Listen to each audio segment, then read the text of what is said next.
তেজগাঁ থানার অন্তর্গত ২৬ নং ওয়ার্ড কর্তৃক আয়োজিত আজকের এই কর্মী সভার সম্মানিত সভাপতি সহযোদ্ধা বন্ধু জনাব জালাল মোল্লা, উপস্থিত আছেন ঢাকা মহানগর উত্তরের বিপ্লবী সদস্য সচিব জনাব সাজ্জাদুল মিরাজ, আরো উপস্থিত আছেন তেজগাঁ থানার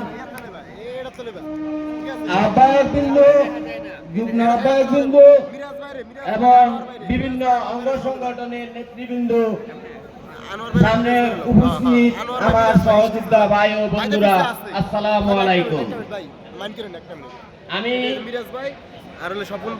যুবদল করি 1991 সন থেকে। এখানে তৎকালীন সভাপতি নবিসুলমান সাহেব এবং আব্দুর রহমান সাহেব, ওনাদের হাত ধরে যুবদলে আমার আশা। নবিসুলমান সাহেব আমাদের মাঝে নেই, আমাদের মাঝে উপস্থিত আছেন আব্দুর রহমান সাহেব। ওইখান থেকে আমরা যুবদল শুরু করি। যুবদল এমনই একটি দল যে দলের জন্ম হয়েছিল 1978 সালের 27শে অক্টোবর। আমি দীর্ঘদিন এই যুবদলের সাথে আছি এবং দেশ ও দলের জন্য নিজেকে উৎসর্গ করে থাকি এবং আমি আমার দলকে সবসময় প্রাধান্য দিয়ে থাকি, আমার নিজের থেকেও বেশি। তেজগাঁ থানার যতগুলো প্রোগ্রাম হয় আমি থাকার চেষ্টা করি।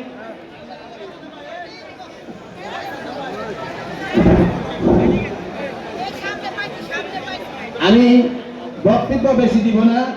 আমরা যখন দেশ কালো মেঘে ঢাকা, মেঘাচ্ছন্ন অবস্থায় কেউ কথা বলতে পারে না, তখনই এক সুসংবাদ পেলাম। তারেক রহমান দূত হিসাবে আমাদের মাঝে পাঠিয়ে দিলেন সাজ্জাদুল মিরাজকে টিম লিডার বানিয়ে 5 জন মহানগরের সদস্য আমাদের মাঝে এসে আমাদেরকে সুসংগঠিত করে দীর্ঘদিন রাজপথে আমাদের নিয়ে আন্দোলন সংগ্রাম করেছেন। আমরা ওনার সাথে ছিলাম, সাথে ছিল আমাদের আব্দুর রহমান, তেজগাঁ থানা যুবদলের বর্তমান সদস্য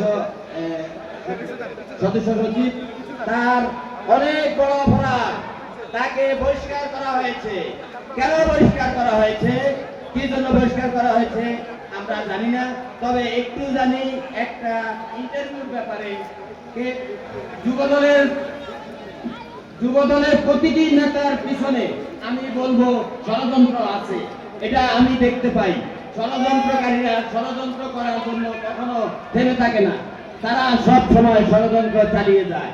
যুবদল এমনই একটি সুসংগঠিত দল, যে চাবুক দল শহীদ রাষ্ট্রপতি জিয়া রহমান সৃষ্টি করে গেছেন। যুবদলের কে দিয়েছেন উনি চাবুক দল। এই চাবুকের আঘাত পড়লে নাকি সব সোজা হয়ে যায়। আমি সেই যুবদলকে দেখতে চাই। তেজগাঁ ইউনিটের যদি আমাকে কোনো দায়িত্ব দেওয়া হয়, আগামী দিনে সুশৃঙ্খল একতাবদ্ধভাবে সুশৃঙ্খলভাবে যুবদল গঠিত করার কোনো দায়িত্ব দেওয়া হয়, আমি তা অক্ষরে অক্ষরে পালন করব বলে প্রতিশ্রুতি দিচ্ছি। আমি নেতৃবৃন্দুর কাছে আশা করব আব্দুর রহমানের বহিষ্কারাদেশ প্রত্যাহার করার জন্য জোর দাবি জানাচ্ছি এবং তেজগাঁ থানার সকল নেতৃবৃন্দকে আমার অন্তরের অন্তঃস্থল থেকে আন্তরিক মোবারকবাদ জানাচ্ছি।